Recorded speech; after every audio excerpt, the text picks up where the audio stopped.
Yes. Okay. So, to those who have missed the introduction yesterday, Swati Tripathi is a faculty in the Art of Living Foundation, led by Gurudev Sri Sri Ravi Shankara. And she is an expert in the yoga and meditation sector. And she has been teaching yoga since the last 7 years, and also Ayush Ministry certified yoga teacher. So already she has given a powerful session yesterday, and today there will be another one where she will be going through this holistic teachings. So let us engage and learn from her what she has to deliver today. So with that, I'll not take much time. I'll hand over the session to Ms. Swati Tripathi so that she can carry forward. May I request her to take over, Ms. Swati Tripathi? Thank you so much, Aradhana ma'am. Thank you. Thank you. My voice is clear to you all. You can hear Yes, yes, clearly. yes. Okay. Very nice. So, how are you all doing? How is everyone doing here? Good. I can see you, so you can just chat if at all. Yes, good. All right. I'm also good. Thank you. Yes. So, yesterday we were talking about that this is a great time to sit back, introspect, relax, and reflect on our own lives. That is what this platform has been about, right? If you would have seen all the speakers coming here, you sharing, you learning, and they sharing their experiences is all about a matter of reflecting and pondering on our own lives. Because often when we are too busy in our work, we are just held up one after another, fulfilling all our responsibilities in life. We do not get this opportunity to actually understand where we are in our life, what are we doing, what are we up to, are we in the right direction towards our goals, is what we are doing taking us closer to our goals or not. So I think this platform has actually helped all of us to share this platform and introspect about our own lives. Okay, so there is one attitude which is worth cultivating. I know that you have been learning and sharing a lot about attitudinal shift. So there is one attitude which is worth cultivating in our life. Is anybody here can share what is that attitude which is really worth cultivating? It makes us unshakable in any situation. Can anyone share what is that attitude which is worth cultivating in our life? So, that attitude is about being happy. Yes? Do you think it is worth cultivating in our life? About being happy in any situations. See, anybody can be happy when situations are all favorable.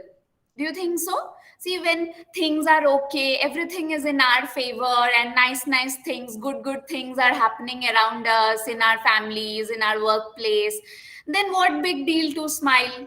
Anybody can smile in that, right? But when things aside are falling apart, things in our life outside and within us are just not in favor of us. Everything is going topsy turvy, and still we maintain a smile on the face. We can be happy, then that's worth living. That actually determines how successful we are in our life. What is that? What does success determine? What is that parameter through which we can understand if we are successful in our lives is whether we can smile in a difficult situation, something which rattles us from inside, and still we are able to remain strong, unshakable, with a smile on the face. That is an attitude worth cultivating. Do you think so? Any opinions, any experiences? You can keep sharing it in the chat box. Okay. All right. So, see, would you want to be with a person who is always, complaining, irritable, angry, then brooding, being nasty? Would you want to spend a lot of time with that kind of person? You can say yes, no, maybe.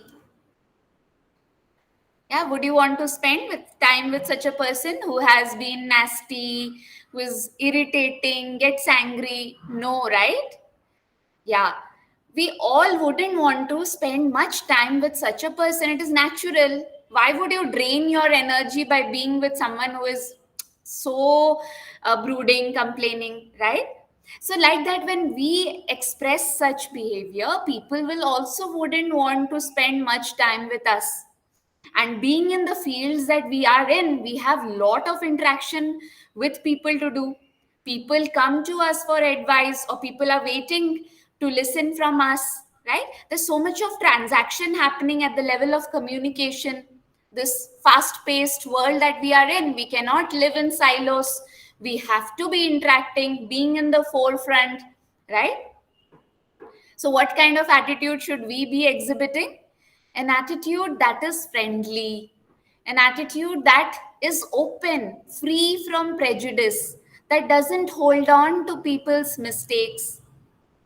Yes, wouldn't you also want to be with such a kind of person who is open minded, who is, gives some positive, happy vibrations? Yeah.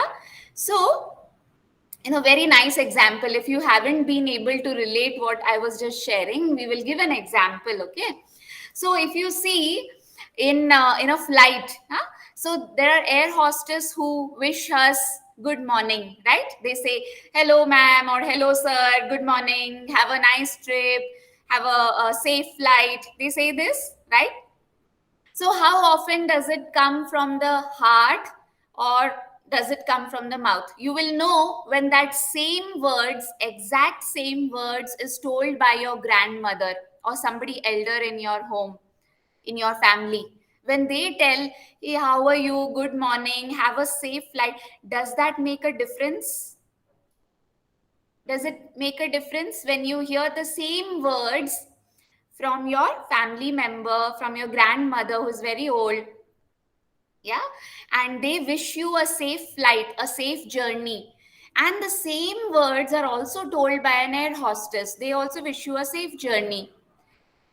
But how often does it come from heart? Do you feel those vibrations of feeling at home?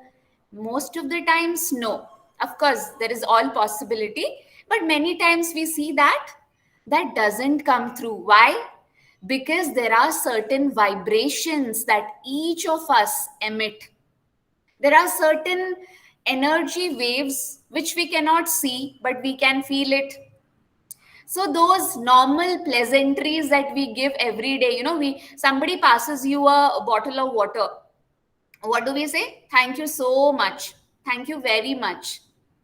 That very or so doesn't hold that much value if it doesn't come from within us. It just remains superficial. So, what we are trying to get into is that subtler aspect in us, which is called the energy. And have you seen, and why do you, after all, after being happy, what will it impact? Do you know that an unhappy person influences the same kind of behavior in the family? Have you observed this? Someone in the family is unhappy. Will others be able to be happy? Will they be able to enjoy or celebrate? No. Why? Because one person in the family is unhappy. So, being happy not just is beneficial to us, it is also beneficial to the people around us. The same kind of environment we project if we are happy, and the same kind of environment we project when we are unhappy. Another example is, have you seen in your classroom or in your office, have you seen somebody entering, and suddenly there is a lot of chaos, either if they are entering with a very happy mood, then you see others in the classroom or in the office also feel that energy. Somebody is 100% in their work. is a very happy, energetic person, just enters the room, everybody else catches the vibes. Have you observed that? Everybody else will start smiling and, have that bubbling kind of attitude, energetic. And at the same time, when somebody is angry, just boiling with anger and enters the room with a lot of negativity in the mind, then that same thing also gets dissipated into the environment. If you haven't observed this, observe. This is very nice. These are all the mysteries. Okay, something which cannot be seen through our five senses. Our five senses cannot comprehend it, but it is there. Why? Because everything in this universe is energy. So many of you might have loved physics as you were growing up, or you are already an expert in physics. You would know that everything in this universe is energy. Our body, ourself, is coming out of the five elements, which is nothing but energy. Everything in our brain, our mind, it is the electrical circuit, it is all but nothing but energy. The thoughts, emotions, feelings are what? They are energy. So whatever energy we carry, they dissipate into the environment. Okay. Now with this, we can understand a little better about what can we do to uplift our energy. Do you all want to know about how do we have our energy uplifted? What are the sources of energy? Because only then we can tap into those sources and then we can utilize it for our benefit. So do you know all this superpower is gifted to you? There is nothing outside that we have to inject into the body to get energy. That's the mystery. Everything is with us and yet unexplored. So would you want to explore those things which is with us? Yeah, it has been gifted to you but hasn't been used enough. So what are the sources of energy? See, there are days you would have observed when you feel so happy. Everything outside is just the same. See, the same classroom you have to go, the same office you have to go, you take the same route from home to office or to the class. Yeah, there's nothing outside that has changed. You face the same traffic, or if you are at home, you eat the same food, but still there is something in you that is like so feeling so light and vibrant and energetic. Yeah, there are days like that. There is another day where everything outside is just going all right, everything is good, but you don't feel that great. Have you observed that? We all have experienced such kind of days where everything is okay. You are not able to figure out, why am I feeling so cranky, so irritable, why am I behaving like this? Yeah, everything is the same, nobody has done anything wrong, but you feel not so okay. Why? You must know that it is nothing but the play of energy. The days when our energy is high, it is uplifted, it is vibrant. Those are the days when, in spite of the situations, whatever be it, you feel just at the, like the ninth sky. You feel so happy and so vibrant and joyful. So here we come to understanding what are the four sources of energy. There are four very important sources of energy. So anybody here can say, what do you know? Is there anything coming into the mind? What could be the first source of energy?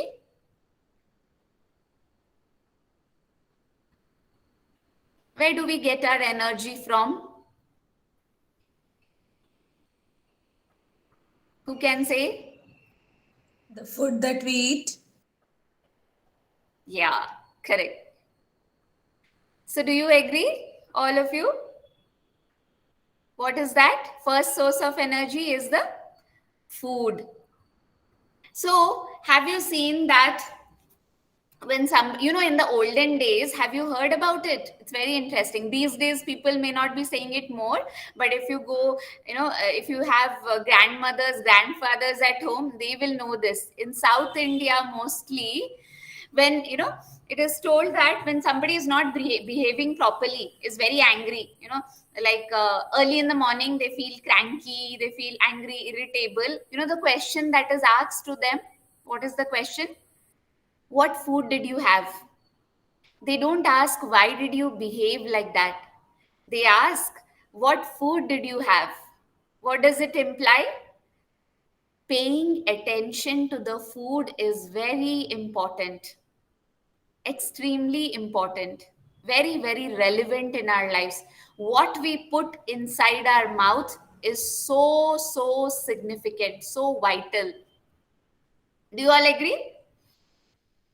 Yes? Have you had such days when you feel irritable or when you feel angry? Yeah, something just after food. If you observe, reflect, then you must also be aware, what did I have? So food is a very vital source of our energy. So our ancient scriptures have written a lot about food. Food is a vast science. It is unimaginable that science, whatever we are talking here, it will be very superficial because it's a huge science. Food. Yes. But our scriptures have also told what quantity we should have, what food we should have, when we should have, what type of food we should have. They have described it in detail, because ancient days, people had given a very significant value to the food that they have, because the whole day depends on the food that is getting into the mouth. So what kind of food we should be having? So food is categorized into three types: the sattvic, rajasic, and tamasic. Have you heard about this? These are terms in Ayurveda. Okay. The sattvic, rajasic, tamasic. Some Sanskrit words. Okay. What is sattvic food?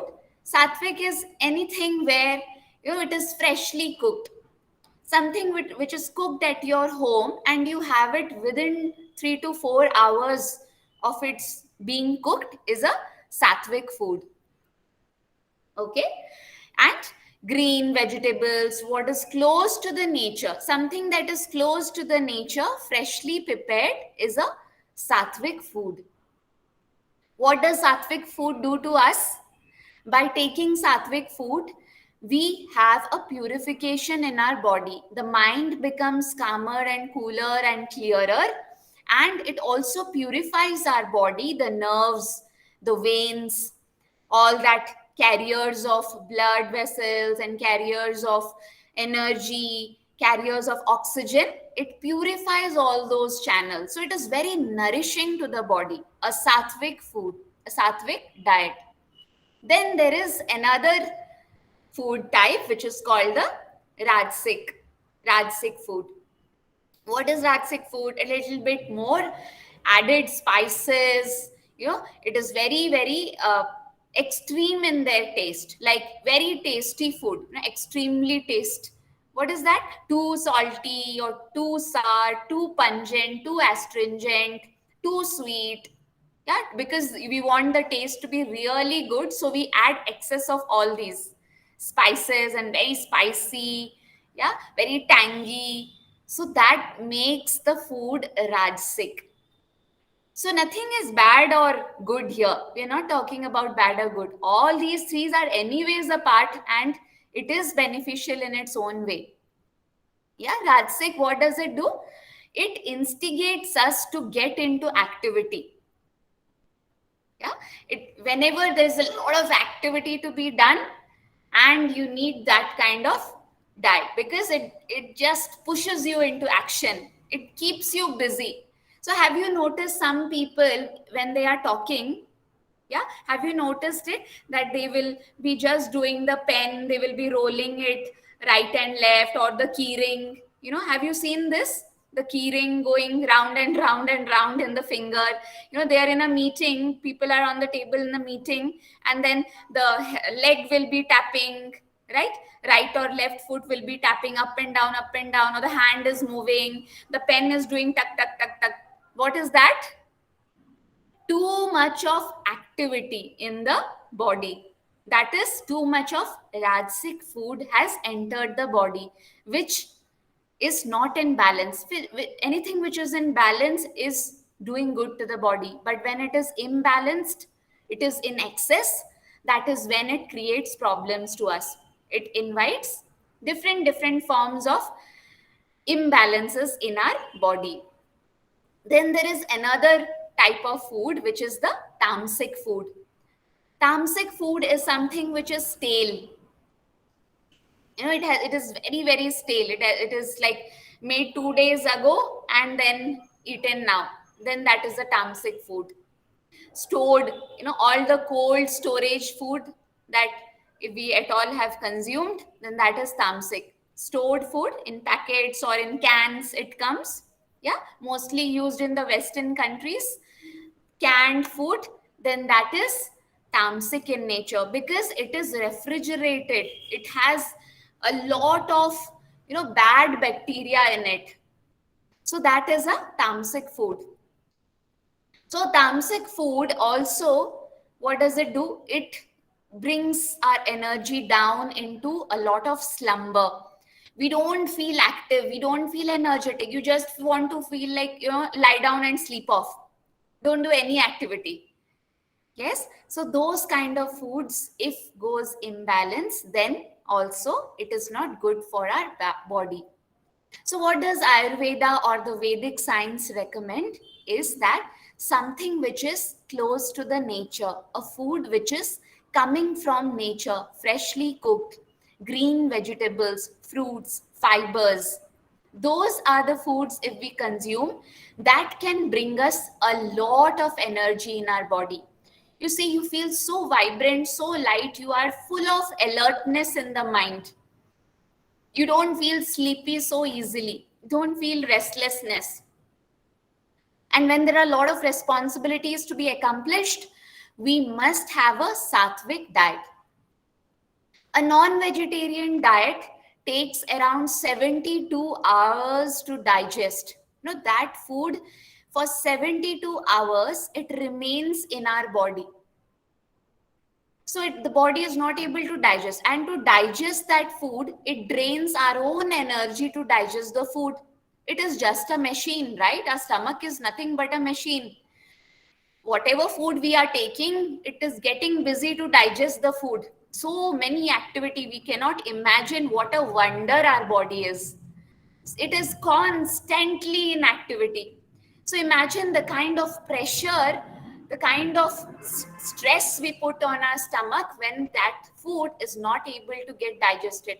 It drains energy, pulls energy from every single cell of the body just so that your food is getting digested. Yeah. So that is why something which gets easily digested, something which is greens, vegetables or fruits, that is recommended for our body. Okay. So now, what is the next source of energy? Anybody here can share what is the next source of our energy? Where do we derive energy from apart from food?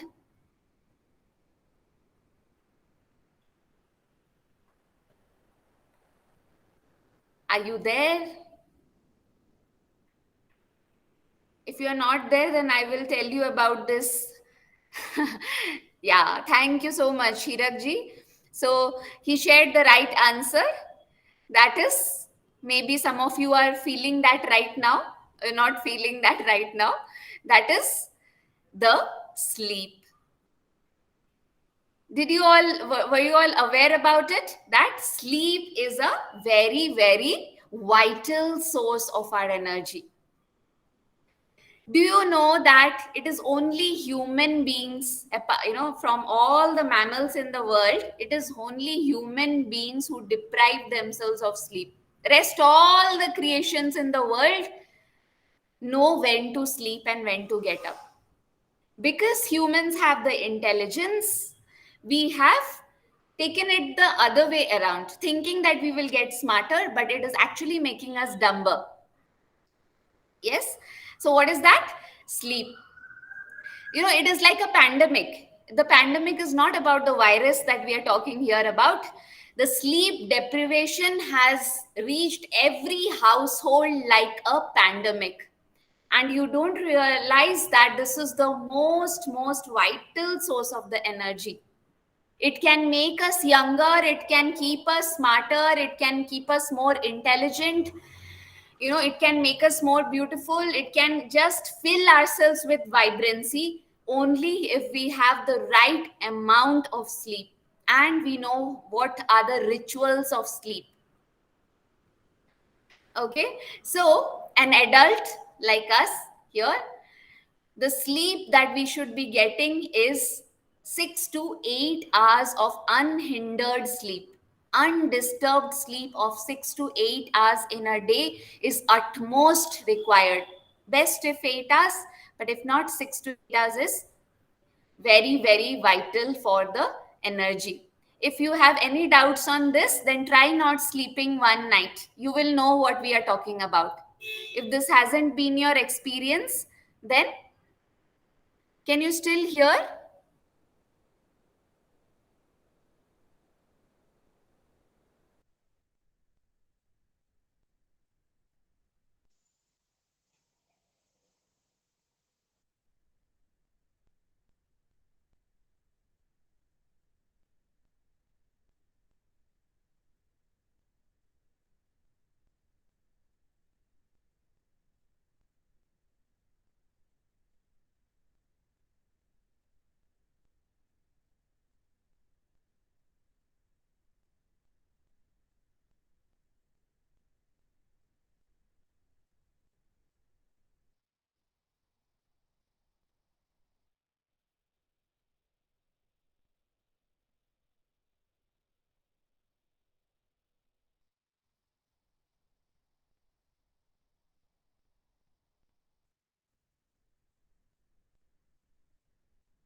Where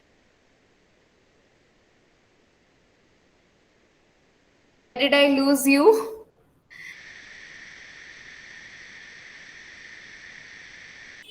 Yes. So, a 6 unhindered sleep is something which is giving us energy to our body. Okay. So, some of the rituals of sleep is at most required to be followed. Okay. You can try this. You can try this in this next 1 or 2 weeks and see what difference does it bring to your system. And so, what is that? First one is look at the sunset. How often have you found time to look at the sunset? Has it been very often, or lately you haven't seen it? If you haven't, then take this opportunity as a going home instruction. Okay, so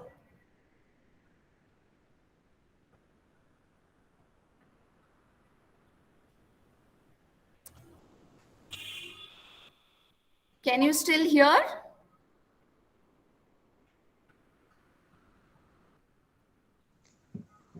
Yes. Are you able to hear? Okay. Ma'am. All right. Yes. So where were we? So we were just talking about the rituals of sleep. One tip that we can adopt in our lives to have a good sleep is looking at the sunset.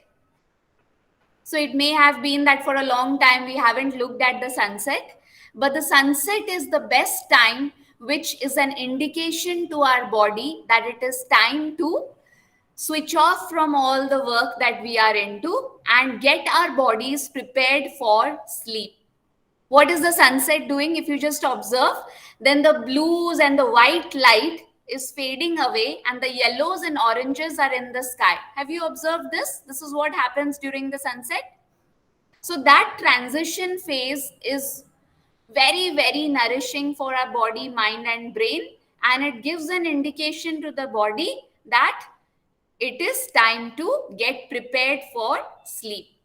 So for the next few days, just make it as a task. Observe the sunset. Look at the sky during the sunset.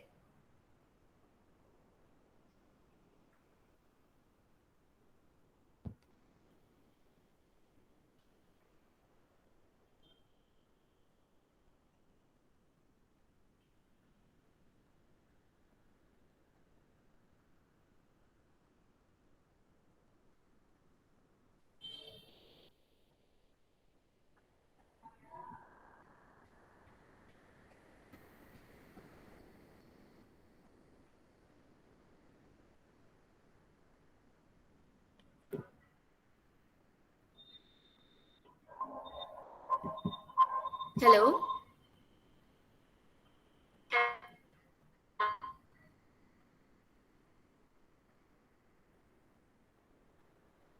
Is it clear now?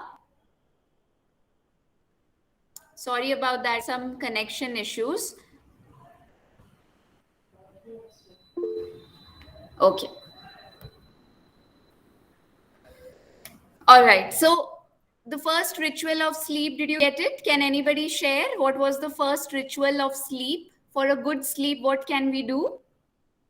The first one is, what did we just share? Is the looking at the sunset. Okay. And the second one is avoiding tea or coffee after 2 p.m. What is that? Avoiding tea or coffee after 2 p.m. Coffee, the caffeine content, it is actually has a lot of potential to keep us away from sleep. So if you want a good night's sleep, then tea or coffee should be avoided after 2 p.m. in the day. Then the third ritual is look at your own rooms where you actually sleep. Is that inviting or comfortable enough for you to sleep? Any object which is there in the room which has nothing to do with sleep should not be kept in that room.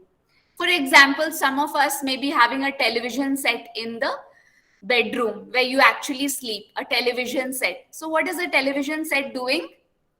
The white light or the blue light coming out from the television is very detrimental for a good sleep. It confuses the brain altogether. All the tube light. So don't think that white light just comes from the tube light. White light could be from our phone. White light could be from the tablet or laptop you're using. So all the gadgets, tube lights, they have the white light.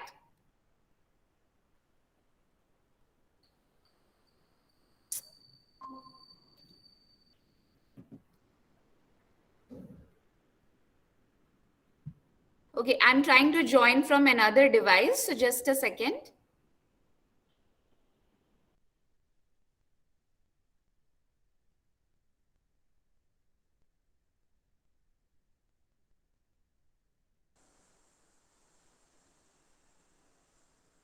Hello, can you hear? Yes, ma'am. Yes. Yeah. So the white light in our room should be avoided for a good sleep. Okay.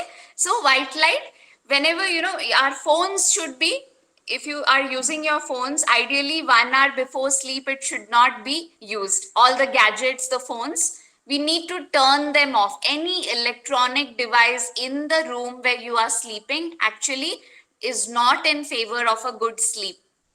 So if you have to use the phone in the evening time, then you can just, there is a different light available in the phone, right? The night mode, where it is a yellow light which gives. So that is still better.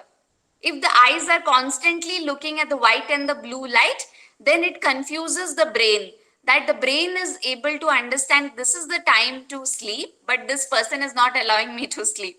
Because the white light is still there. So it is confused whether it should prepare for sleep or not. So this confusion isn't good. So that is the reason we should avoid this light. Yeah. Okay, and the room that you are sleeping in is to be pitch dark. Pitch dark. Okay? So the darkness in the room is also very, very welcoming to the sleep. So if there is light somewhere, too much of lights, then that is also not very, doesn't give us a quality sleep. So do not think that, sleeping is like, wasting time. Some of us may have this, thought in our mind, may have this concept that, isn't it like I could be doing some work on the project, I could be studying that time, I could be doing something else, but it is not that. Researchers very, very well show us that if a person is not sleeping for 6 to 8 hours in the night, then they are actually becoming dumber. It is not a sign of intelligence, but a sign of dumbness. So make sure that you invest time for your good sleep. It is going to pay you back in multiple folds. It is going to make wonders for your body. Okay. The third source of energy is our breath. And yesterday we were talking about our breath, right? So breath is not just, removes toxins from our body. It is not just removing toxins from our body. It is very, very holistic way for self-development. Any aspect of development we want in ourselves, breath can be the starting point. So what are the toxins that it removes from our body? It is, often we think toxins are like chemicals, right? Toxins are not just chemicals. Some impressions of the past, somebody said something, it is stored in our head. It's not doing any good, right? Impressions, memories, every event that we are transacting into, we carry those impressions in our mind. And the mind becomes like a garbage can. It is unable to empty it. It is getting stored and stored and stored and stored, not knowing how to empty it. What happens? It just keeps storing. It jars the brain. It is totally the gray matter in the cells, in the brain cells, which is responsible for our intelligence. I know many of you would be knowing about it. The gray matter in our brain cells is responsible for our intelligence. That's, that starts growing older and older. Aging process starts very faster, older, and the memory is not sharp. Why? Because we have kept toxins in our body. Breath is an extremely beautiful way to remove the toxins from our body. What does it do? It is the usage of our lung capacity, right? So the lungs, do you know the lungs actually when opened up, it is unimaginable if we hear about this. The alveoli, the small sac which carries the air in the lungs, if it is opened up, it is like a tennis court. The space that it occupies is like a field, football or tennis court field. Imagine that is what we have inside us. How much space does it occupy? But we don't explore our lung capacity. So often most of the human beings only explore 30% of the actual lung capacity. So breath is a mechanism which improves the lung capacity. It makes our system more immune. We will not fall very susceptible to cold, common cold diseases, fever, etc. A body can develop the energy or the capability to fight them very easily. So diseases can stay away by just with the right usage of breath. And we will get to it in a while. Okay. The fourth source of energy. So what is the question that you asked? One moment. So what about removing of the toxins when we are wearing masks? That also, those toxins also. So if you are into rhythmic breathing, if you are, controlling your breath patterns, then even if there is some accumulation because of the mask that we wear, it is going to empty that. It is not going to carry forward to the next day. That is why giving time to yourself, just breathe. I mean, come on, breathing is something which is so vital. Every single second we are taking in and out, we don't even know what it is doing to our body. Just by controlling the breath pattern, we can make so much difference to our body. Yeah, those toxins which you are talking about are the chemicals which is getting stored when we are wearing the mask. But even that also, when we do a little, we'll do that today, okay? For breath, we will do that. It's very, very, very powerful. Very powerful. Okay. So, the fourth source of energy is the calm, happy, meditative state of mind. What is that? A calm, happy, and meditative state of mind also gives us immense energy. So have you seen in your homes when there is a celebration, suppose it's your anniversary, wedding anniversary, or your child's birthday, or your own special day in your life, okay? Or there's a wedding in your family. So then remember what happens. Aren't you happy? You are bubbling with energy. Have you observed that? What is that state? You didn't have food properly because you are preparing for the guests to come. You are too busy with food preparation. You didn't have food properly. First source of energy gone. You are so excited. Sleep is also not proper because you have to do a lot of things for the next day. Keep it ready. So sleep, second source of energy, is also gone.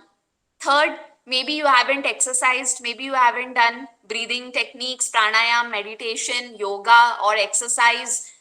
Nothing, no physical activity has happened because you have a lot of other responsibilities to do. All the three vital sources of energy is gone.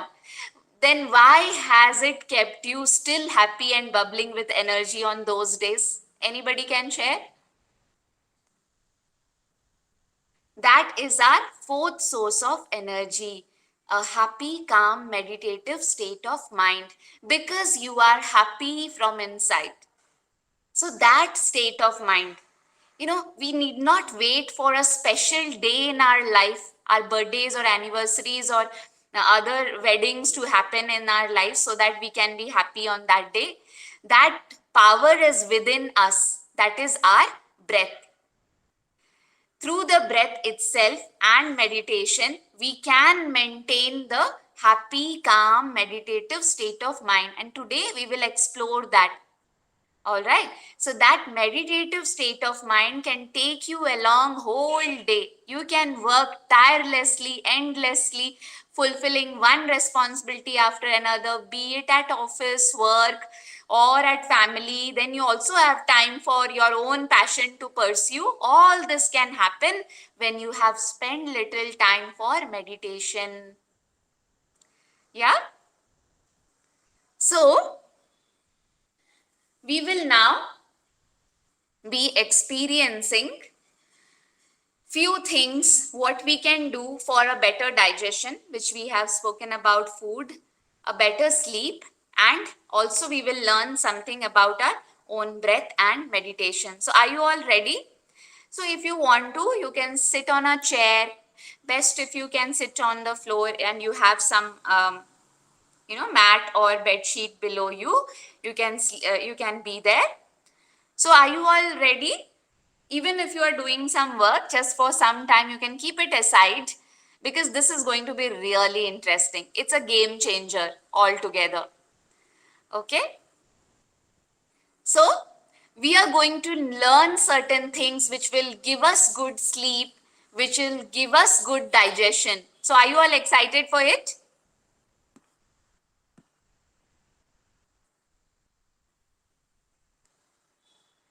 Okay.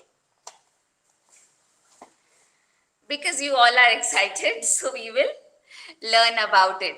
All right. So what is it? Is first we are going to learn a new type of breathing.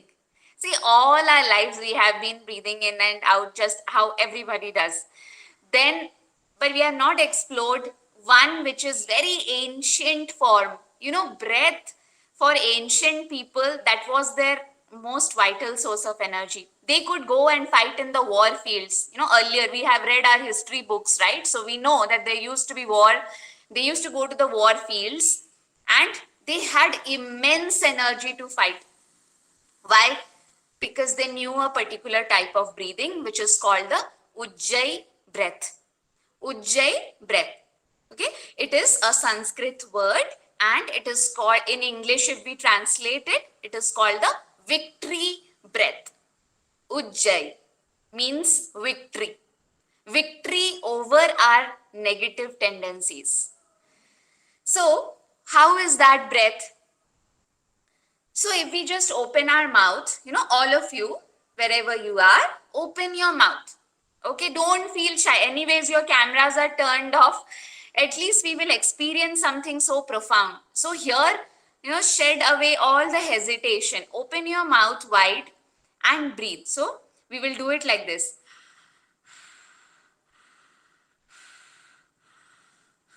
Continue this open mouth breathing.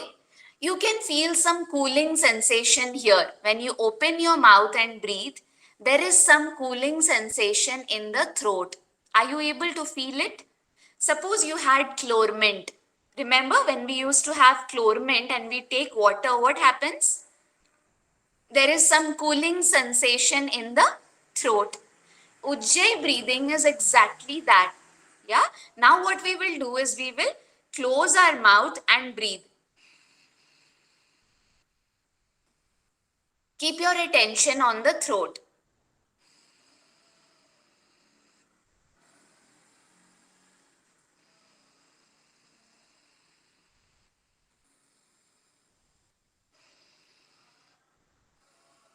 So are you observing what is happening? You are breathing in and out through the nostril, but the attention is on the throat. Are you observing it? Suppose you can, if you want to clear your throat, when we have cold, right? We clear our throat. What happens? You do this, right? So that is what will happen in Ujjayi breath. We will breathe in and breathe out through the nostril, but our focus and attention will be at the throat. There is a friction in the throat that you may be feeling right now. So let us just do it and understand. If you have any doubts, then let me know. All right. If you don't ask, then we will move on. But it is good to learn this very profound breathing technique.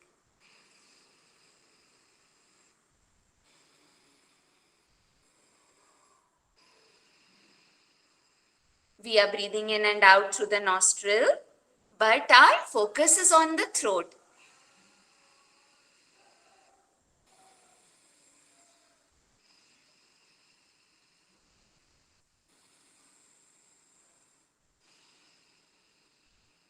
Are you observing it? What is happening? Do you feel some friction in the throat? That is the Ujjayi breathing. Are you all able to feel it? Anybody here who has a question, able to feel that friction in the throat? That is the Ujjayi breathing. Okay? Ujjayi breathing, what it does, very, very scientific. These are all not just, fancy things to do. They are so scientific, proven with research. It takes a longer time for the breath to enter and a longer time for the breath to come out. That is why it expands our lung capacity. Expanding the lung capacity has cured so many diseases, especially the COVID, right? It was a matter of the lungs. So when we have expanded our lung capacity, then it will not impact us that much. Our immune system will be much more stronger. So Ujjayi breathing actually helps us with the strong immunity. Okay, so this you can practice it during the day. You can just sit with your palms open, back straight, eyes closed, and you can practice breathing in and out with your attention on the throat. Just 5 minutes. It is enough. 5 minutes if you do, you will see, you will feel that settling down of your mind. You will feel more energetic. That is the power of Ujjayi breath. So now we are going to learn something, another very interesting aspects of our body. It is called the mudra pranayam. So have you heard about this? It is called the mudra. What is a mudra? A mudra, if we translate it, then it is called as a gesture. So all the 5 fingers, just open up your hands and see, all the 5 fingers are related to 5 elements. They are also connected to the planets. Were we aware of it? Very fascinating, right? 5 fingers are connected to the planets. 5 fingers are connected to 5 elements: earth, water, fire, air, ether.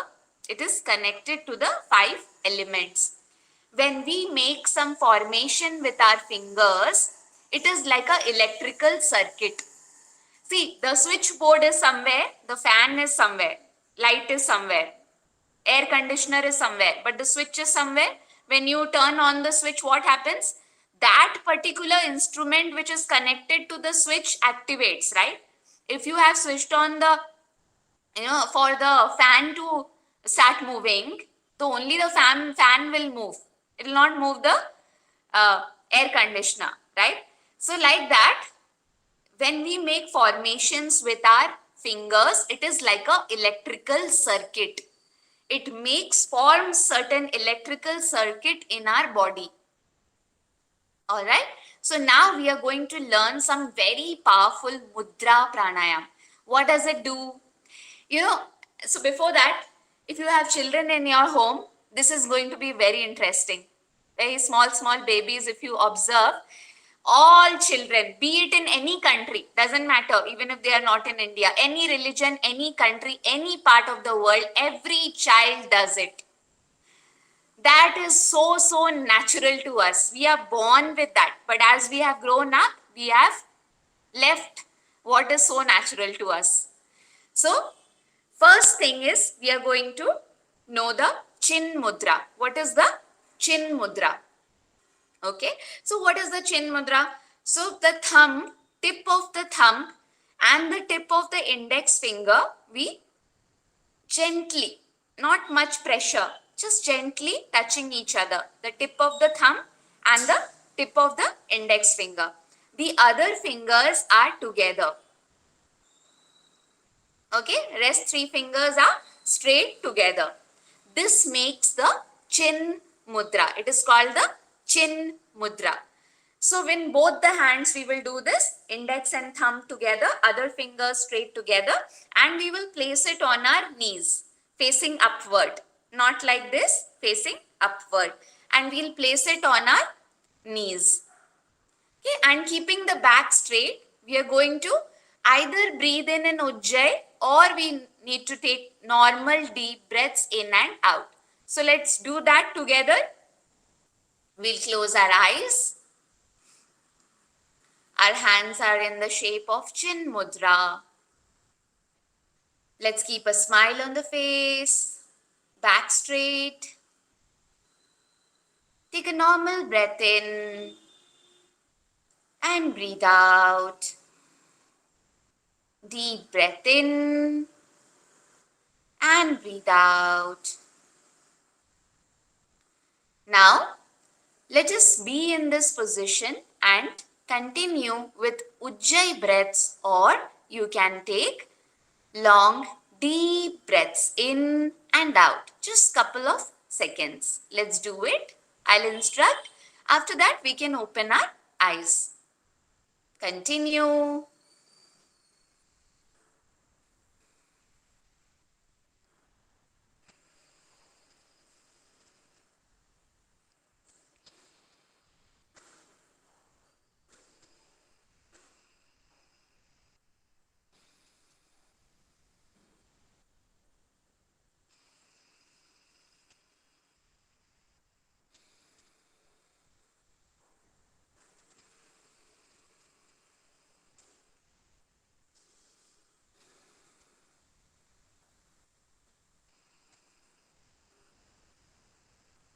Continue long and deep breaths in chin mudra. Keeping a smile on the face, Just the formation of the hand is in the chin mudra.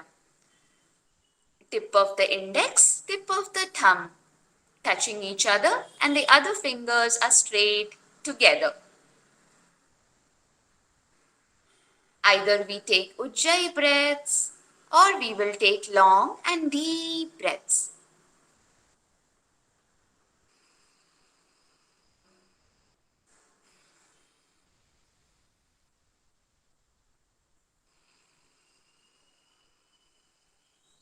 Continue with a smile on the face, long, deep breaths.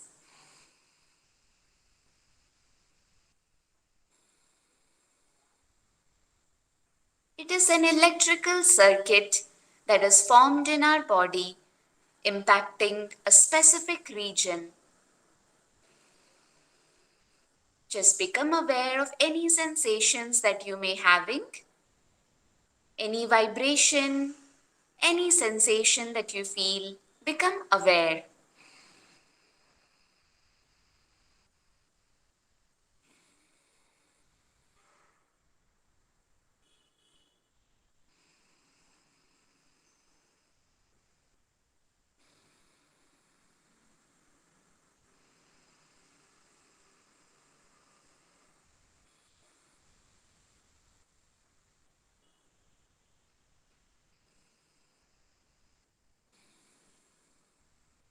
Slowly, after this round, you may open your eyes.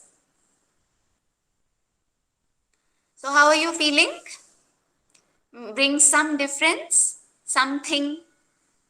We may not be able to understand what exactly, but something. You know, in the chin mudra, right from the navel till the throat, it impacts this region.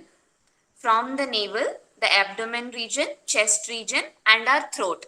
This is where it impacts. It brings certain vibrations during the chin mudra. Now, we will learn another very beautiful mudra, which is called the Chinmay mudra. See, the hands were like this, right? Now in Chinmay, the 3 fingers, we will bend it and close it like this, okay? So the 3 fingers are now on the middle of the palm. Okay, this is the Chinmay mudra. So like this, we will once again place it on our knees. Facing upward, we'll place it on our knees. We will close our eyes and we are going to breathe in and breathe out, normal deep breaths, or if you got the Ujjayi correctly, then you can also breathe in and out in Ujjayi, keeping the eyes closed and our back straight. You know, you will really find the difference very soon. So powerful, the Chinmay mudra. So let's keep it with our back straight. So the Chinmay mudra is going to impact the region which is above our throat. The facial region, ears, all the sense organs around the face, neck, shoulder, hands. It's going to impact that. So let's close our eyes, take a normal breath in and out. Deep breath in and breathe out. Now, we are going to begin in the Chinmay mudra, long and deep breaths, either in Ujjayi or taking normal deep breaths. With our eyes closed, let's continue. I'll tell you when to stop. Breathe in.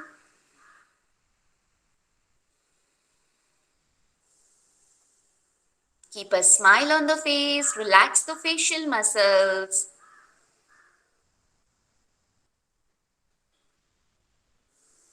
Continue long, deep breaths.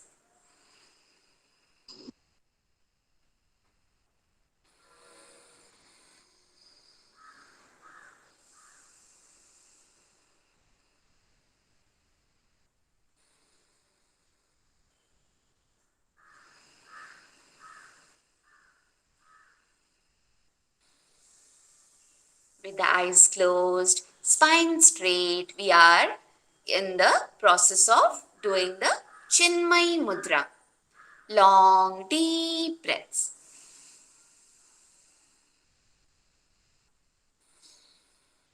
Become aware of your whole body as you do this. Just notice, do you feel any sensations? Relax your shoulders, relax your facial muscles.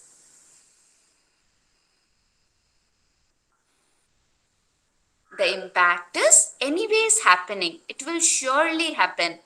But if we pay more awareness, then it is going to be more fun.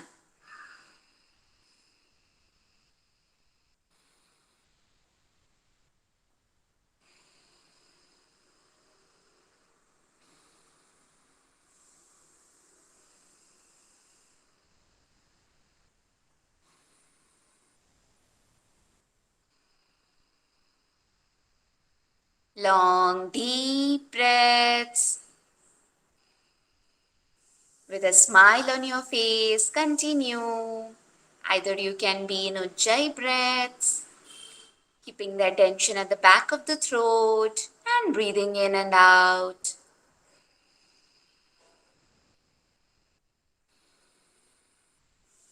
Couple of rounds more.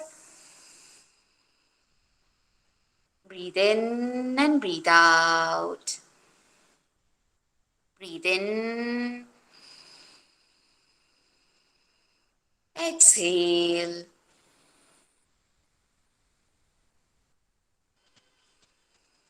Enjoying the whole process.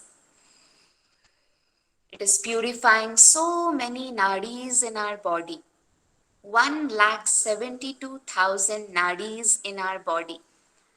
We are doing so much relaxation to the nerves, the nadis, which is the channels, which is carrying energy, carrying oxygen, blood, and so many other vital elements in the body.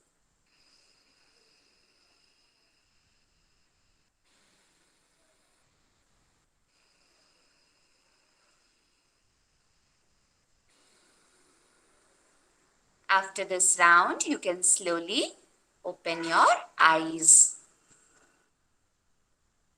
So, what does the chin mudra do? It impacts our facial region. Okay, this portion it impacts.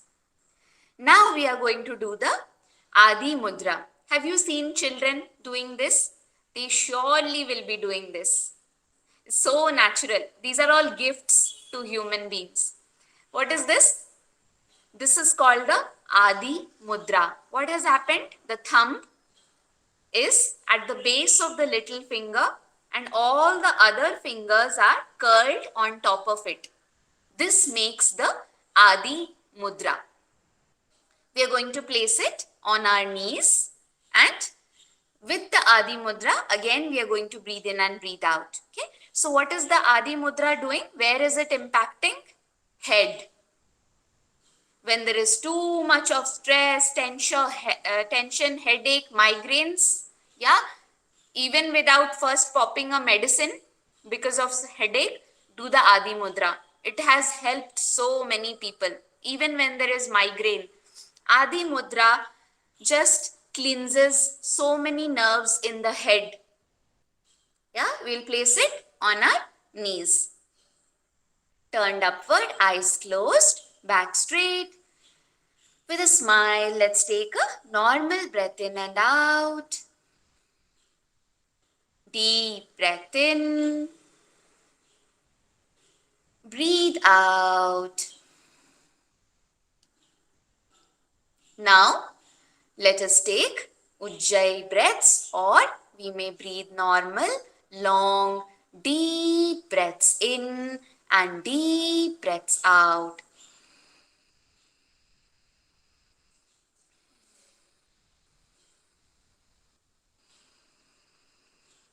Keep your attention at the top of the head, back of the head, sides of the head.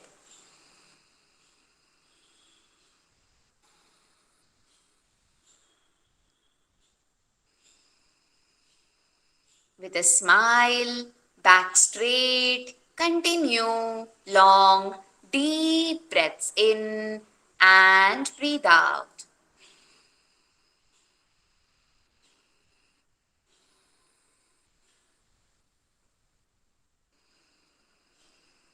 We are in the Adi Mudra. It is that electrical circuit which activates our cells, passages of the brain, the head.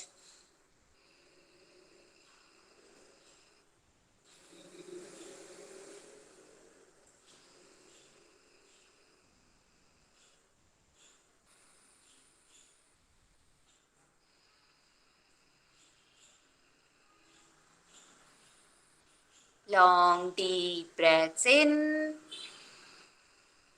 and breathe out. Breathe in, breathe out. Breathe in, breathe out.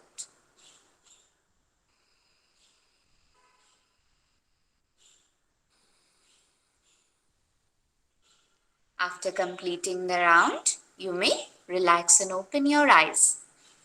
The last mudra which we will do is the Meru Danda Mudra. Have you seen children keeping the hand like this and then popping it in the mouth? Why? Do you know why? The body is intelligent. When the spine of the baby is developing, this is when they do it. So when we keep our hands, the thumbs up, we say all the best to someone, or the thumbs up position, that is the Meru Danda Mudra.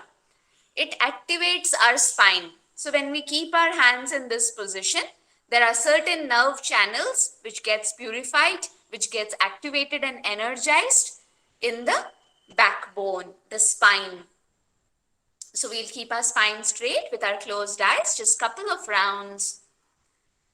Normal deep breath in and breathe out with a smile.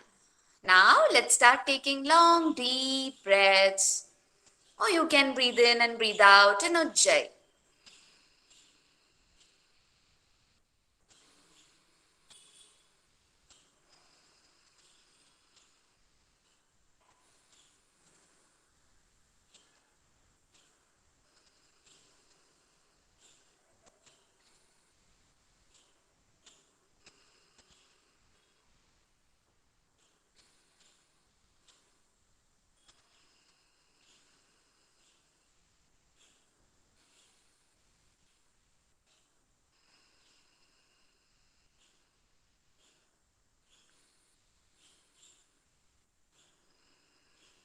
Back straight, long and deep breaths in and breathe out.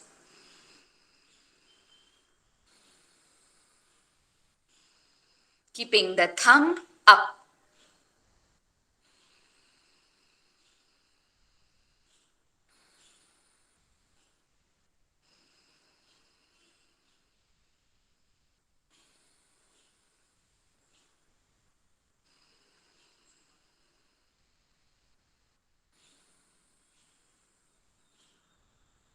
And after completing the round, you may relax and open your eyes.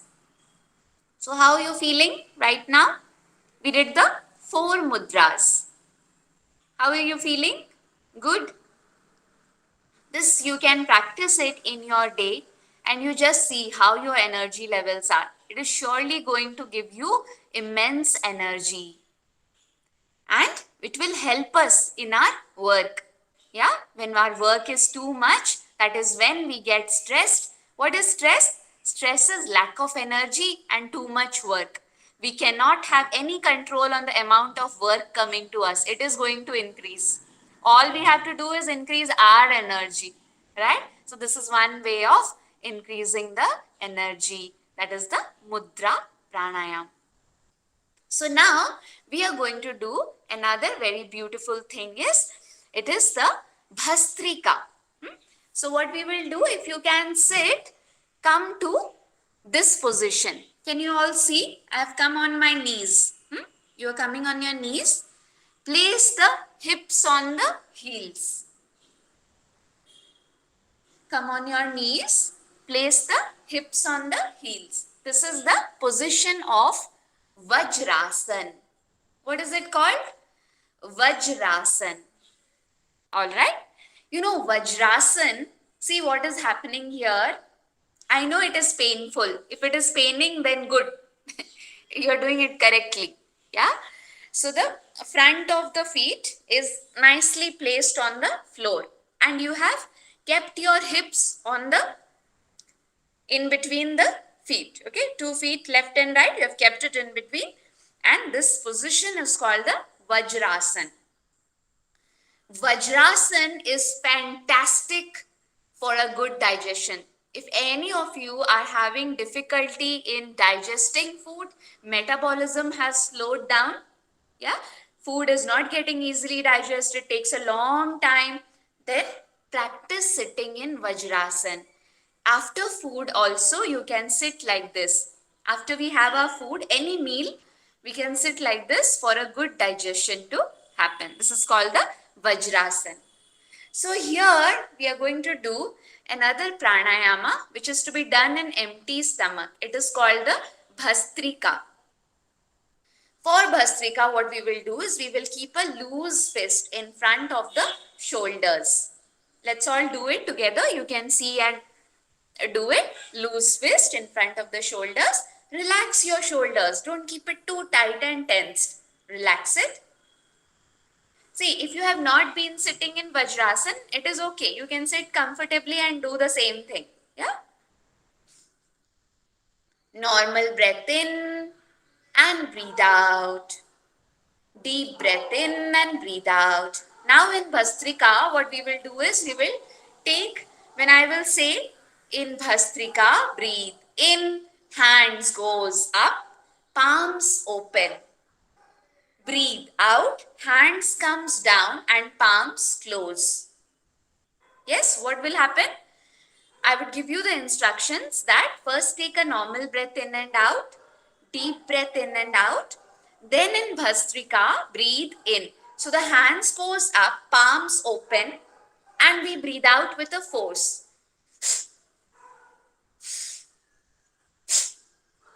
Got it? See, with a force. You know, if there's anything in the nose, it is going to come out. It is a very, very cleansing process. Breathe in, hands up, and breathe out with a force, hands down. So we can all do it together. Let's close our eyes.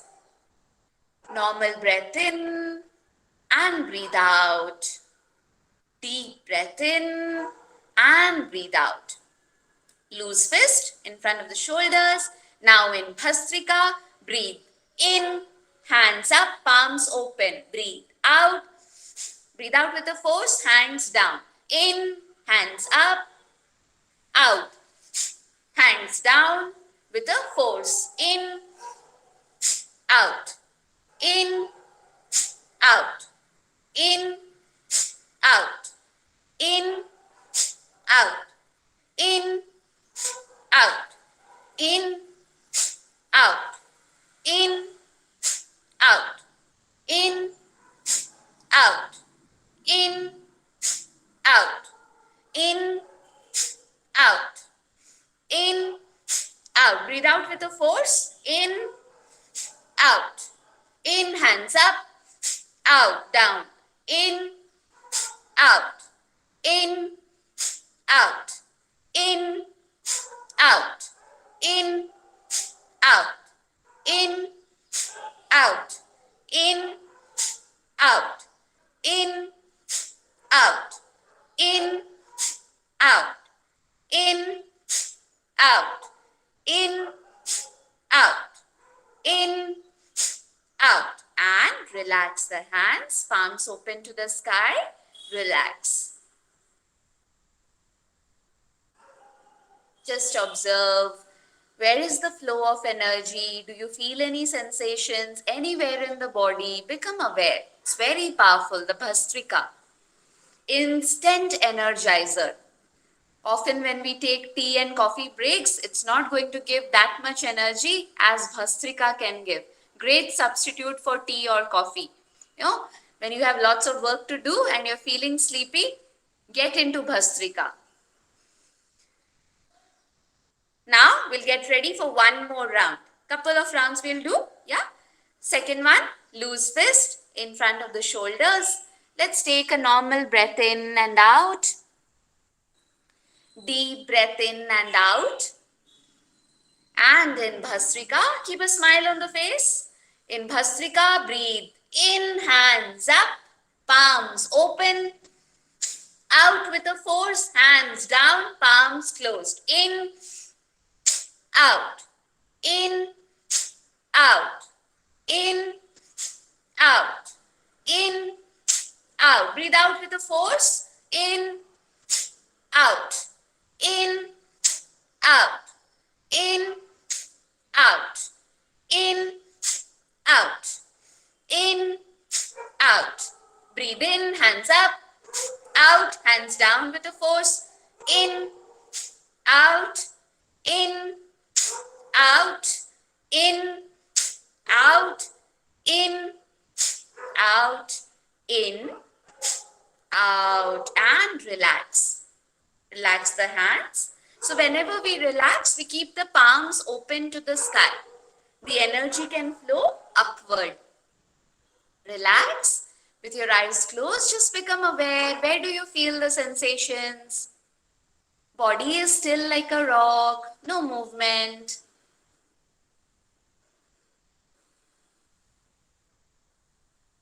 Now you can slowly open the eyes.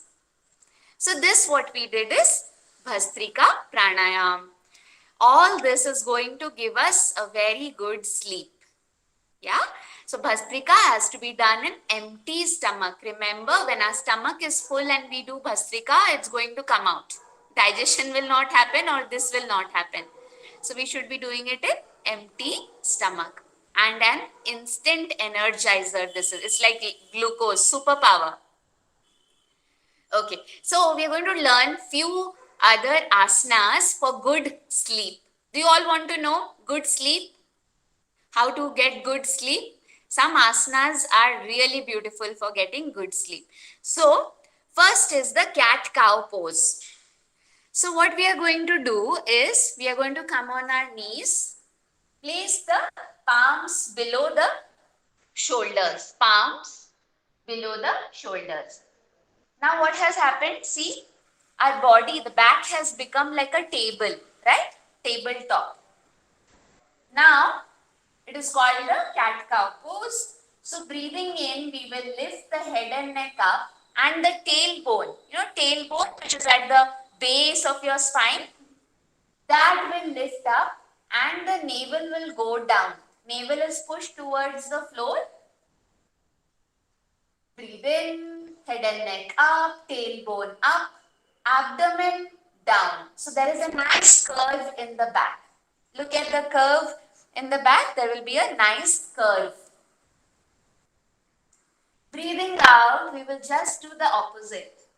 Tailbone comes down, abdomen comes up, head and neck is bent down, chin to the chest. Breathing in, up. Once again, turn it up, head and neck up, tailbone up, belly push down, and breathing out, opposite. Abdomen up, tailbone down, and the chin is coming to the chest. So there is an arch in the back. See, that arch should happen in the back. Once again, we will do breathing in, up. Breathing out, down, chin to the chest. It is nice to do than just to watch. So all of you, let's do it together. And relax. So this is a very good asana that we can do for good sleep. It can be done at night time also before you go to sleep. This is the asana. Then we will do the child pose. So what we are going to do, we are sitting in like this, like on our knees, hips on the heels. We will do the child pose. So place the hands down and the head down. Now you are in the child's pose. So are you all able to see?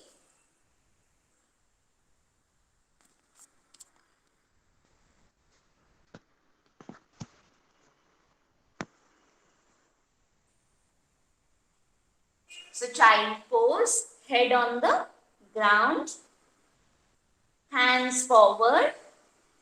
This is a very restful position, the child's pose.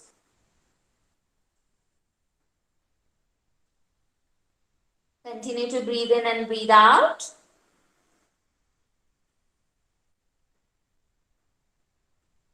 And breathing in slowly, you can lift up. This also can be practiced, okay, for good sleep. You can do it at night time. What do you have to do? First is the cat-cow pose, right? What we did, up and down, right? Arch in the back and curve in the back. That is first thing. Second, we can do the child pose. Child pose is so restful for the back. You know, it's very, very restful. You feel so relaxed. So that you can do. Next, we will do the butterfly pose. So what happens in butterfly? You sit like how you are sitting in a normal position. Now, bring the feet together. So join the feet together. Both the feet are together. As much as possible, bring both the feet close to your body. As much as possible, how much ever you can do, keeping the back straight. This is called the butterfly pose. And we are going to flap our legs up and down. Flap, flap, flap. Flap the legs up and down with the back straight. Smile on the face.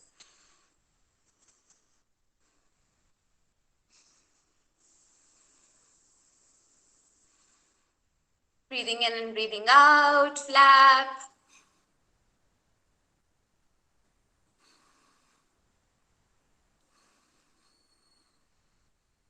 And relax. So this is the third asana which we can do. Yeah. So now we are all going to meditate.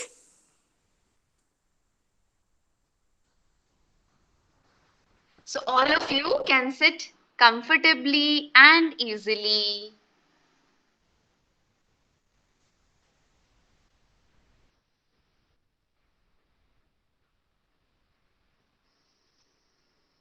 With your eyes closed.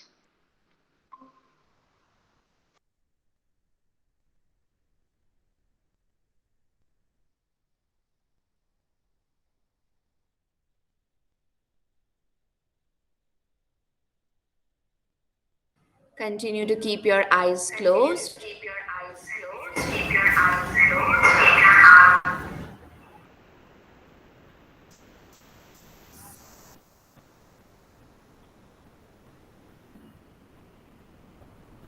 So now we are going to do the Yoga Nidra.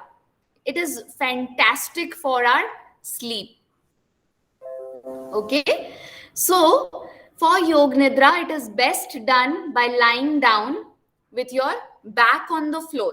Suppose right now you are not in a place where you can lie down. All those who can, it is best. If not, you can sit and do it. Keep your palms open to the sky. Keep your back straight. Sit comfortably. And you can follow the instructions now. So let's do it together. Let me know when you can hear the sound.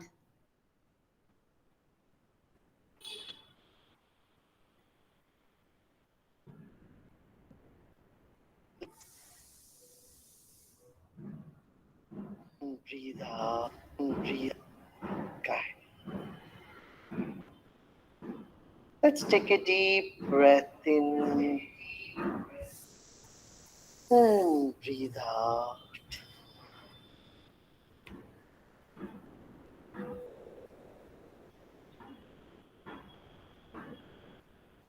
Take another deep breath in. Hold the breath and tense your body. Hold a fist and tense your body and breathe out. Breathe out through the mouth and relax your whole body.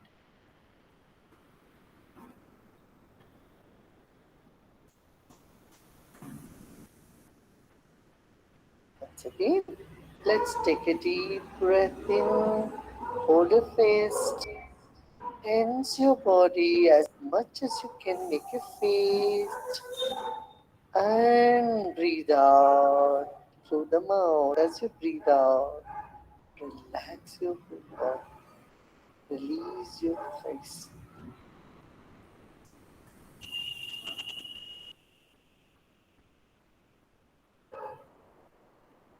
Relax your whole.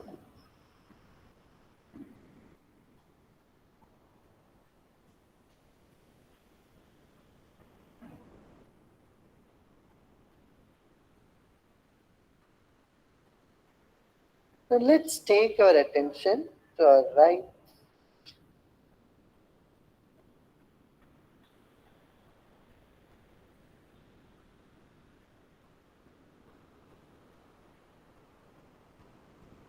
relax your right foot.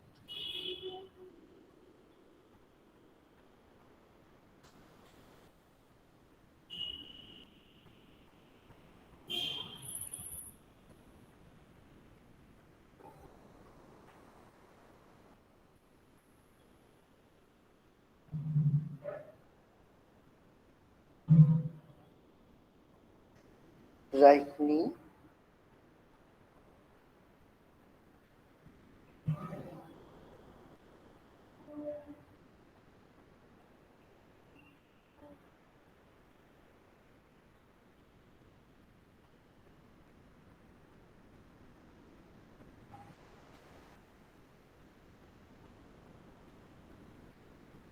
Right thigh and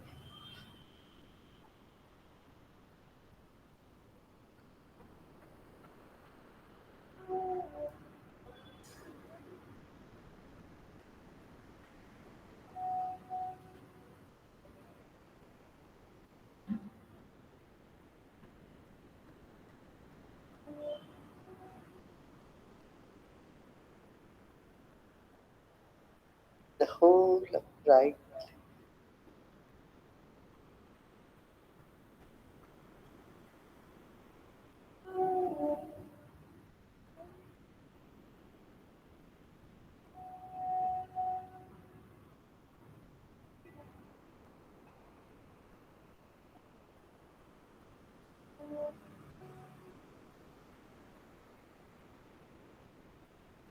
Now let's take our attention to the left foot.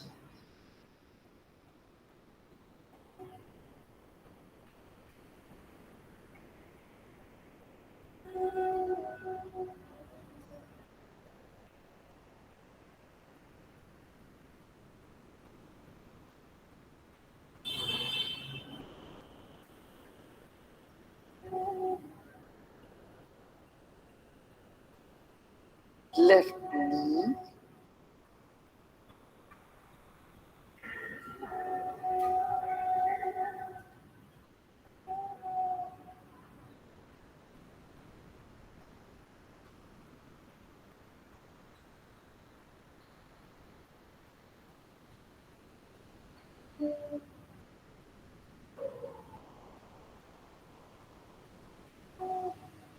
Left thigh.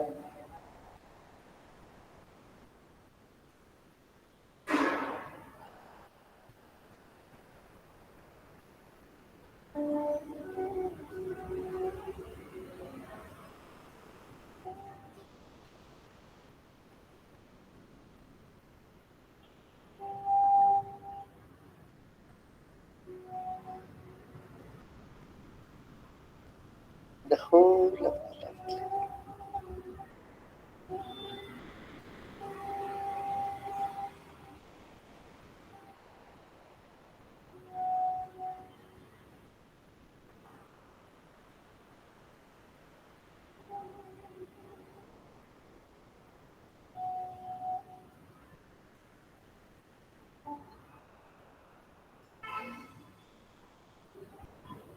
Genitals.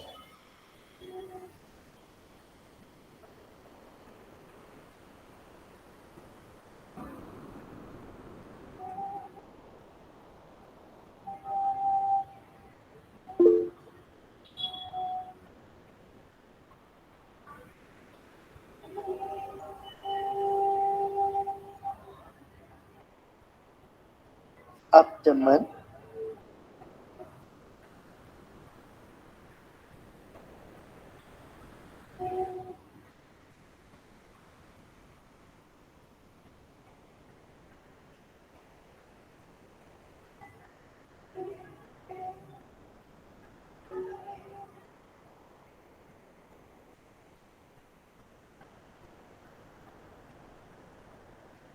stomach,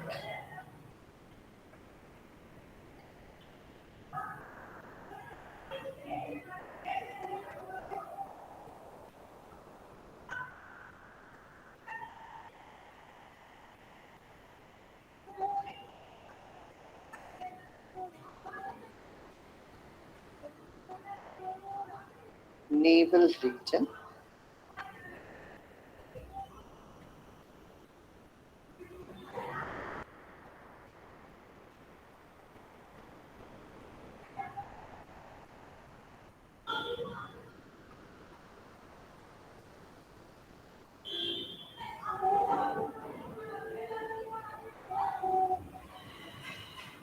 chest,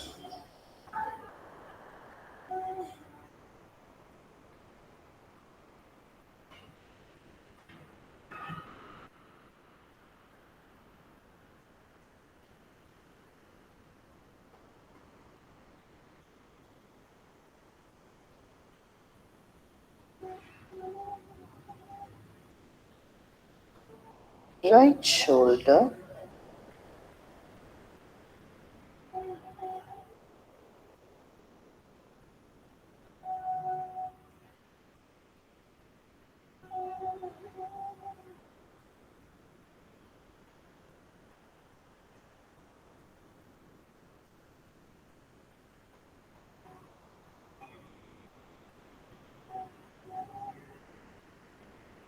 and the entire right arm.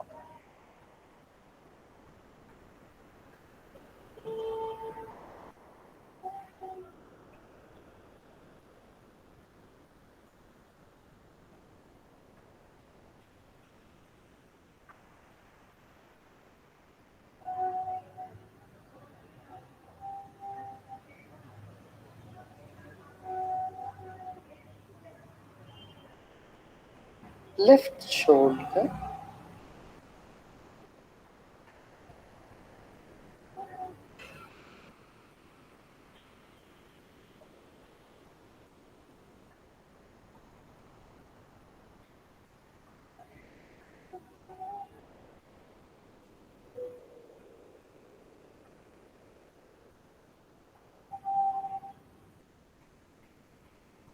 and the entire left arm.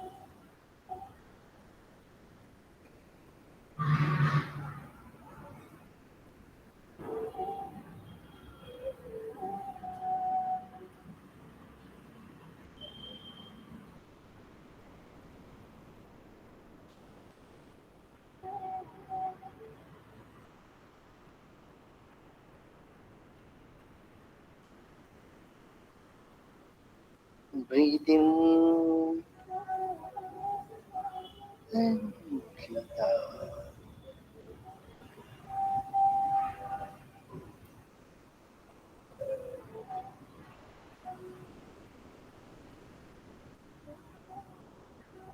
Neck,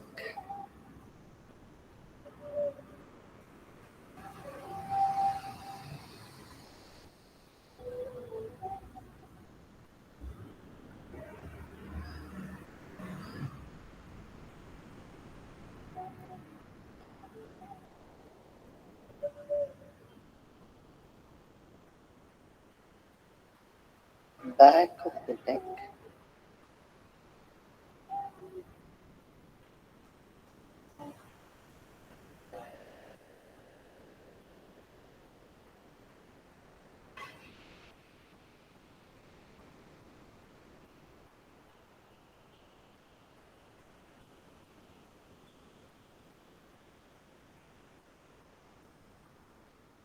back of the head,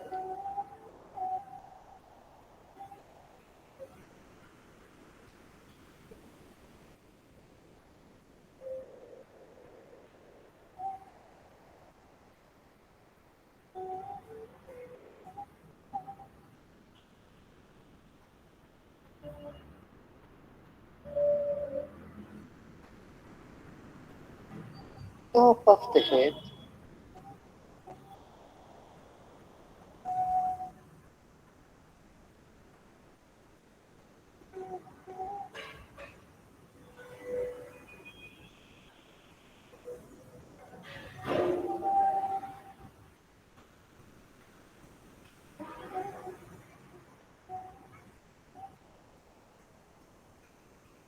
relax more and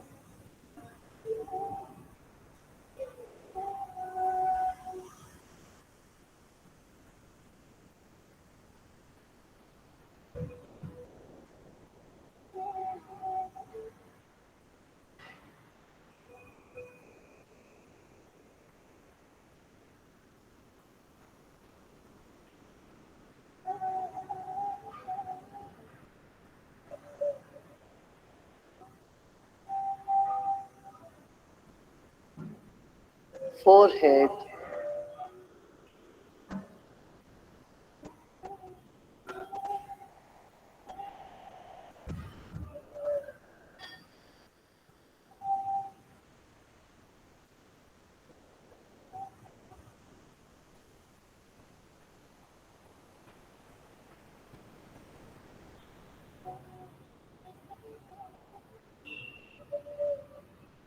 eyebrows,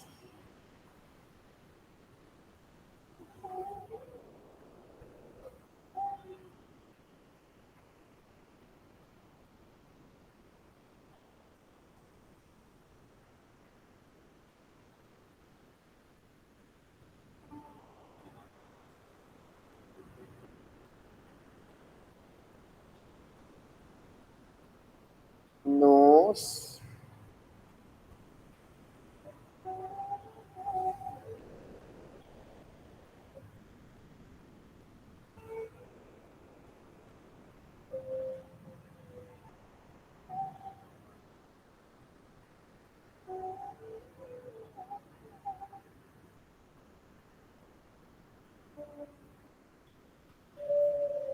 cheeks,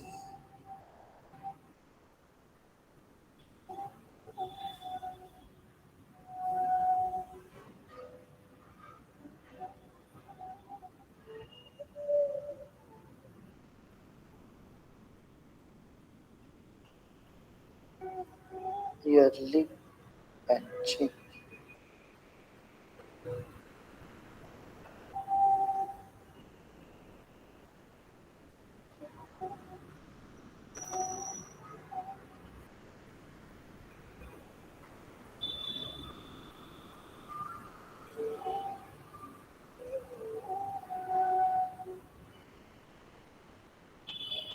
The whole face.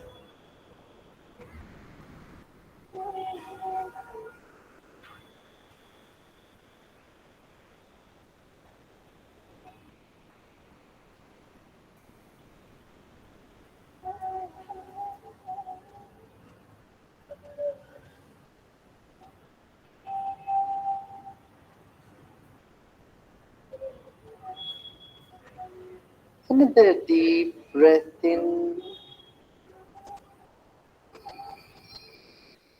and breathe out.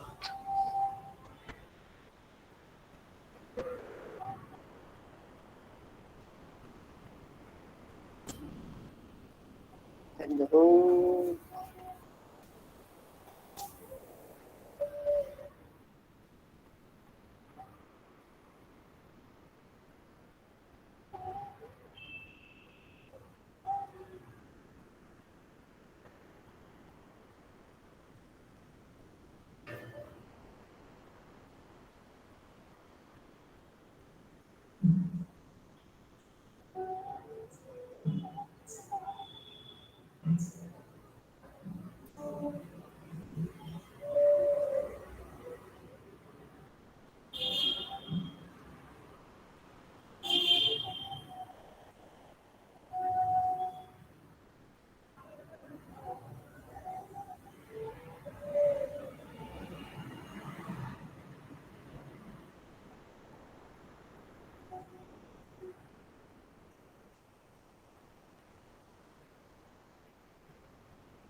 मस्त सन्मंगलानि भवन्तु। ॐ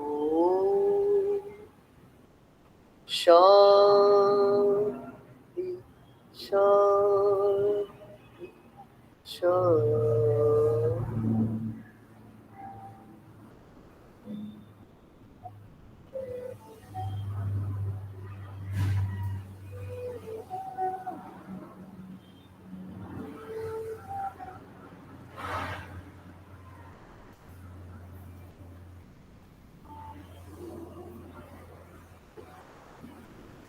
Another deep breath in and breathe out.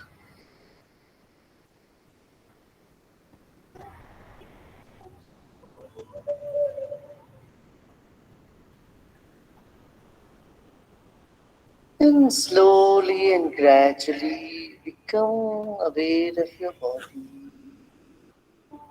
and surroundings. And slowly and gradually open your eyes.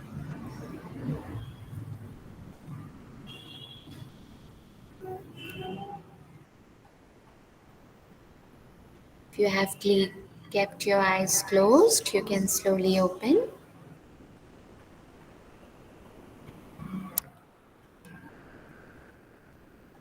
So how are you feeling now? We did the Yoga Nidra meditation, which is very, very powerful for a good sleep. Yeah. So anybody wants to share your experience, if you felt good, or how did you feel after the Yoga Nidra?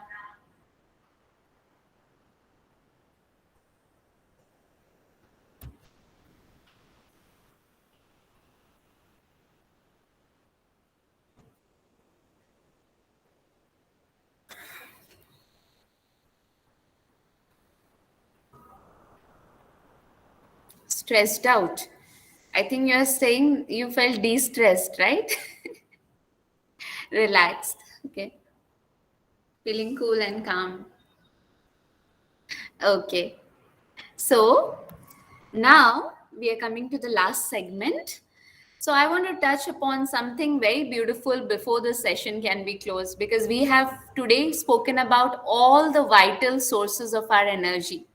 If this, which is a gift to us, is not used, all these four sources of energy, then we are missing out on something extremely important in our life. Life will move on, but it is our choice if we want to be healthy, energetic, and move on, or we want to carry all the diseases along with us, not utilize our energy enough, what we are really capable of, and move on. So this is our choice. Yeah. So there is an very, very beautiful rhythmic breathing technique which is called the Sudarshan Kriya. Some of you may have heard about it, because right now it is being practiced by 370 million people in the world, over 156 countries. So the Sudarshan Kriya has this deep impact up to the level of our genes in the body, the chromosomes, the genes in our body. It can change the expression of the genes. So what is it? It is a rhythmic breathing technique. This rhythm, the power of the breath, which when done in a particular rhythm, which is experienced during Sudarshan Kriya, is able to pull 90% of stress and toxins which is there in every cell of our body, not just at the level of the cell. It can change the expression of the genes. You know what does the expression of the genes? It is right there from our birth. From the time we were born, the gene has certain expression. That is how, our height is determined by our genes, right? We cannot do anything about it. Correct? So like that, so there are certain other genes as well. So there are so many different patterns and expressions of the genes. So the impact of Sudarshan Kriya is so deep that it goes to the level of the genes. It extremely energizes every cell of the body, because all the toxins, which is unwanted things, substance in the body, is thrown out of the body through the breath. So that rhythm is so powerful. It brings out the humanness in us. It brings that unconditional nature of us, which is to be happy. So how often has somebody asked you, are you happy? Hardly, right? Nobody asks. All that people want is the work to be done. But inside what is happening, nobody wants to know that. But you know that only when the source is all set, then you can head towards success in life. With a body which is not capable of withstanding, we cannot move ahead, we cannot pursue our goals. So that is where Sudarshan Kriya brings a great impact, by energizing, by removing the toxins of the body, by enlivening every cell of the body. So it is hugely relaxing, very very beautiful breathing technique. So last, just 2 minutes, I'll share you this, which is, you can watch the video and know more about what is Sudarshan Kriya.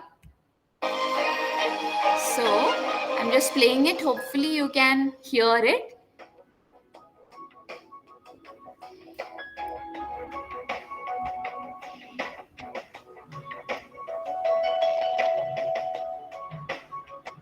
Did you know that yogic practices can change your genes and strengthen the immune system?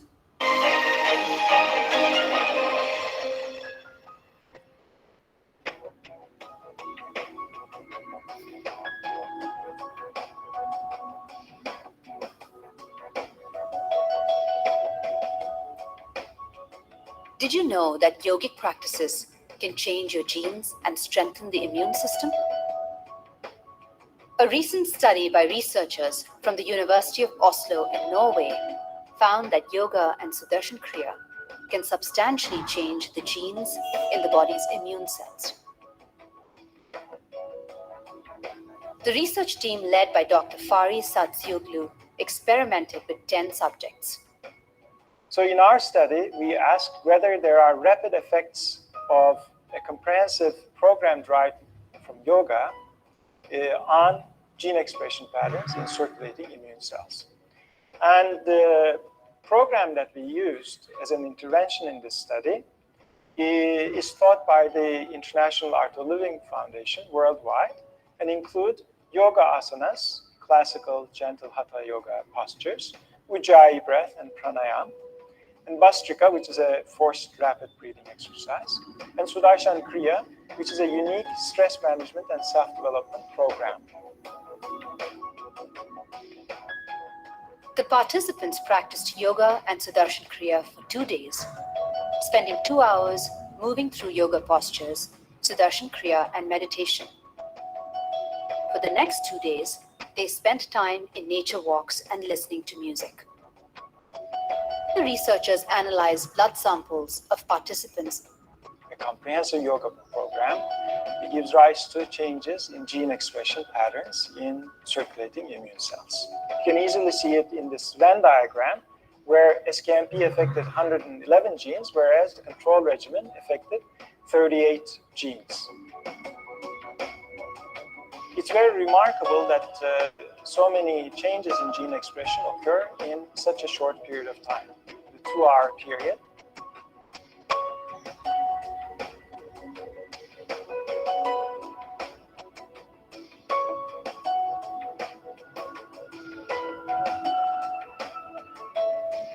After practicing Sudarshan Kriya, I feel a lot stronger in my body. I used to faint from low blood pressure, and there's no sign of that anymore.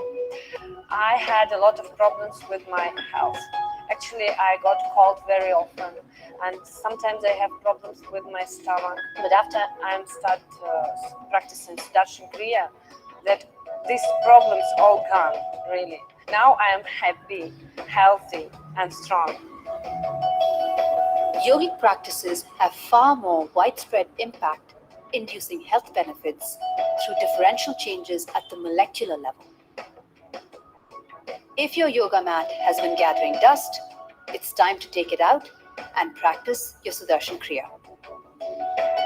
Sudarshan Kriya is a yogic practice that can be learned in the Art of Living Happiness program, offered in over 150 countries around the world.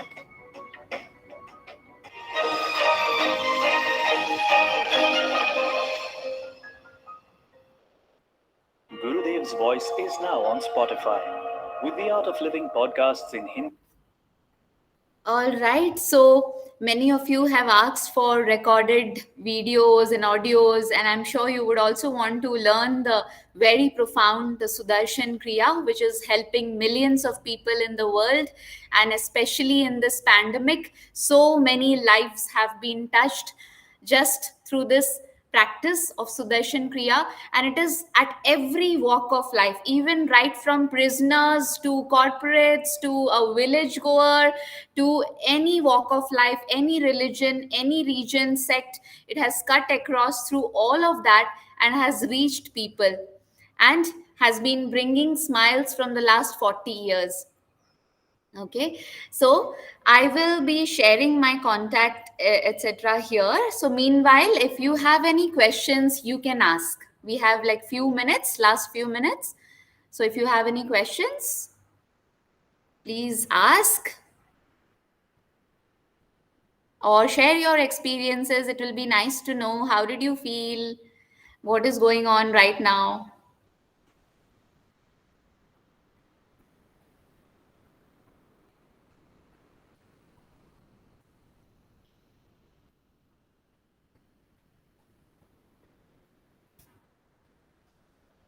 No questions?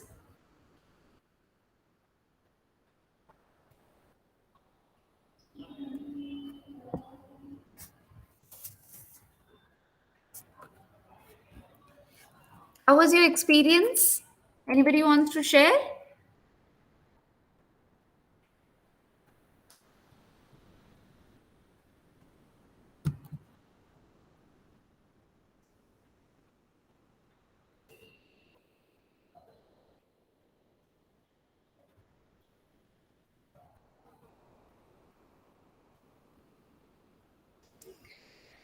So do you want to take them back to your home? Do you think this is going to help you? So these are not a 21st century techniques that we learned. It is something so ancient. So let's take back at least one thing that, so can you put it in the chat box? One thing that you think that you will take away? All of you can put one thing at least that you want to take away from all that we spoke for the 2 hours. What is that one thing that you can apply it in your life? One thing that you can take it back. Can you share? Meditation, very nice.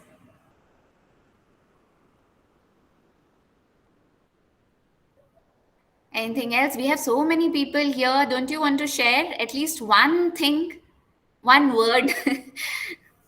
I will regularly practice mudra pranayam. Very good, Anilji. Very good.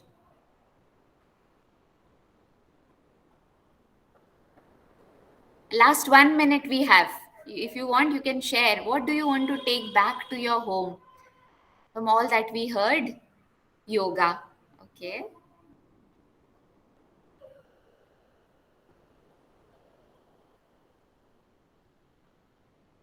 Yeah. All right then. So we'll wind up the session for today, and tomorrow we are going to meet again the same time that we logged in. There's a very, very interesting session lined up for tomorrow. So I feel really excited and happy to be with you all. Thank you for this wonderful time that you have shared from your lives.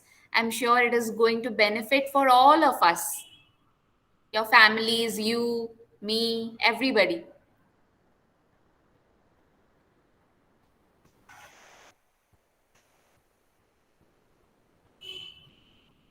Thank you, everyone. Okay, so that's a wonderful wrap up of the first session, very holistic ways of developing oneself. So I think there has been a lot of takeaways today too. A very interesting and very powerful session conducted by Ms. Swati Tripathi. So this is not a last session. We will have her again tomorrow morning at the same time, 9:30 a.m. for another brainstorming session. Tomorrow it will be on how to develop a clutter-free mind and decision making.